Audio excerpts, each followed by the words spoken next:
Bismillah, Assalamualaikum warahmatullahi wabarakatuh. Kenalkan, nama anak Haji Al-Arabi dari kelas 11 BKV DN Jangol.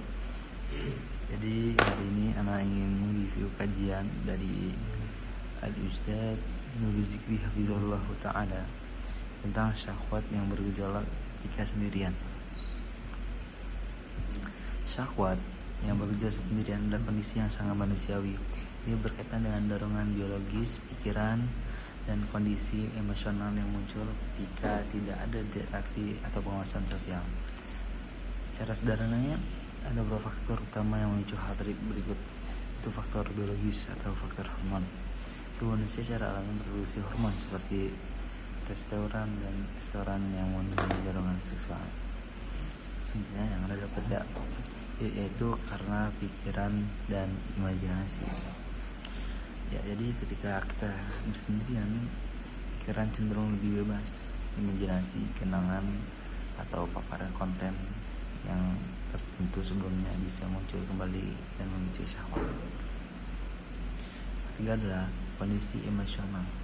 Rasa bosan, kesepian, stres, bahkan lelah bisa membuat seorang lebih rentan mencari pelampiasan, termasuk dalam bentuk dorongan seksual. Yang selanjutnya adalah minimnya distraksi. Saat bersama orang lain, kita bisanya sibuk berinteraksi sendiri, tidak ada pengalih perhatian, sehingga fokus bisa berlebih ke sensasi tubuh atau pikiran tertentu. Cara menyikapi syahwat ini dengan baik, bijak, yaitu yang penting bukan menekan secara ekstrim, tapi mengolah dengan bijak. Tipsnya adalah alihkan energi ke aktivitas lain seperti olahraga, belajar, atau hobi. Selanjutnya, jaga pola konsumsi konten, terutama yang memicu fantasi berlebihan. Atur rutinitas, jangan terlalu lama kosong tanpa kegiatan. Kenali pemicu pribadi, misalnya waktu tertentu, kondisi emosi, atau kebiasaan. Dan mungkin poin terakhir dari cara menyikapi syahwat dengan baik adalah bangun kontrol diri terhadap bukan instan. Terkhusus, dorongan seksual itu normal. Yang jadi masalah adalah jika mengganggu aktivitas sehari-hari atau bisa jadi hubungan di luar, hal yang boleh atau hal yang diharamkan itu tidak boleh sama sekali. Mengganggu menjadi kebiasaan kompulsif itu sulit digantikan. Jadi ketika kita sendirian ini merenung, bisa jadi masturbasi atau apalah, melihat konten-konten yang tidak baik karena syahwat kita itu bergejolak.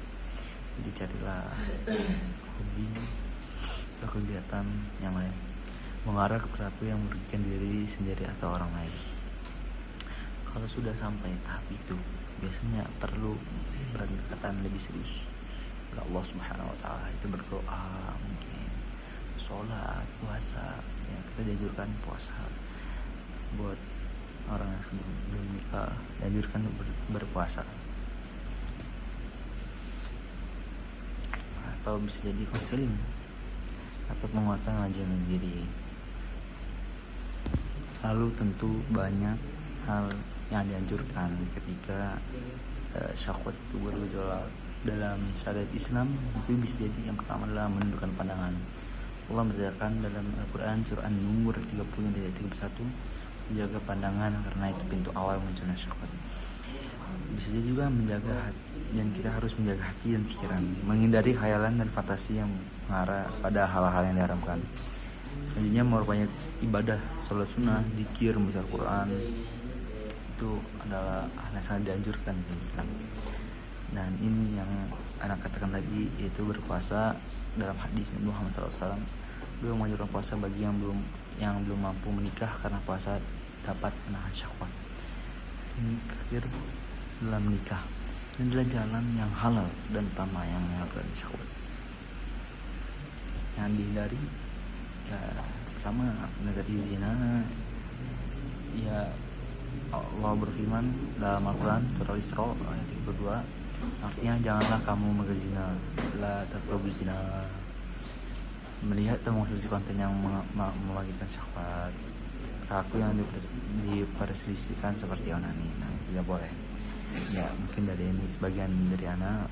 Semoga hal yang pendek ini sangat bermanfaat buat kalian semua. Syukron. Assalamualaikum warahmatullahi wabarakatuh.